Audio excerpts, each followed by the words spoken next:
Gross ಮೇಲೆಲ್ಲ ಮಿಡುತ್ತೆ, ಅದು ಎಗ್ರತ್ತಲ್ಲ, so ಅದರಿಂದ ಮಾಡಿರೋಂತ ಕಬಾಬು. ಮತ್ತೆ ಇದು ಜಿರ್ಲೆ ಪಕೋಡ. ಈಗ ನಾವು ಹೇಗೆ ಇಲ್ಲಿ ಕುರಿ ಕೋಳಿನ ಸಾಕ್ತಿವೋ, ಇದು ಬೇರೆ ದೇಶಗಳೆಲ್ಲ ಇದನ್ನ ರೇರ್ ಮಾಡ್ತಾರೆ. ಮತ್ತೆ ಇದು ಗೆದ್ದಲು, ನಾ ಆಗ್ಲೇ ಹೇಳ್ದ ಹಾಗೆ ಇದು ರಾಣಿ ಈಚಲು ಅಂತ ಒಂದೊಂದ್ ಕಡೆ ಕರೀತಾರೆ. ಇದನ್ನ ನಾನು ಹೇಳಿದ್ರು ಗರ್ಭಿಣಿ ಹೆಂಗಸರಿಗೆ ಇದನ್ನ ಕೊಡ್ತಾರೆ ಅಂತ. ರೇಷ್ಮೆ ಹುಳು ಬರುತ್ತಲ್ಲ ಸರ್, ಅದ್ರೊಳಗಡೆ ಒಳಗಡೆ ಇರೋ ಕೋಶ ಇದು. ಮಿಡತೆಯಿಂದ ಮಾಡಿರೋಂತ ಡೀಪ್ ಫ್ರೈಡ್ ಕ್ರಿಕೆಟ್ ಅಂತ. ಇದು ರಾಣಿ ಈಚಲು, ಇದನ್ನ ಗರ್ಭಿಣಿ ಹೆಂಗಸರಿಗೆ ಕೊಡ್ತಾರೆ. ರೇಷ್ಮೆ ಹುಳ ಕೋಶದಿಂದ ಮಾಡಿರುವಂತ ಚಾಕ್ಲೇಟ್ಸ್. ಸರ್ ಇದು ಕೆಂಜುಗದ ರೆಡ್ ಅಂಡ್ ಚಟ್ನಿ, ಚಿಗ್ಲಿ ಚಟ್ನಿ ಅಂತ.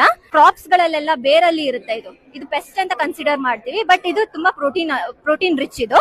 ಮತ್ತೆ ಇದು ಪಿಜ್ಜಾದಲ್ಲಿ ಹಾಕಿರೋದು ಮೀಲ್ ವರ್ಮ್ ಅಂತ.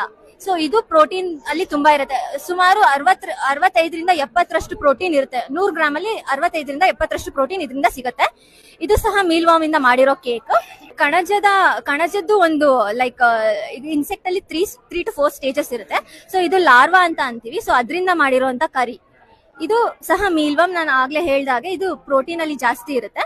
ಇದು ಈಚಲೆ ರಾಣಿ ಅಥವಾ ತಾಯಿ ಈಚಲಿಂದ ಮಾಡಿರುವಂತ ಬರ್ಗರ್.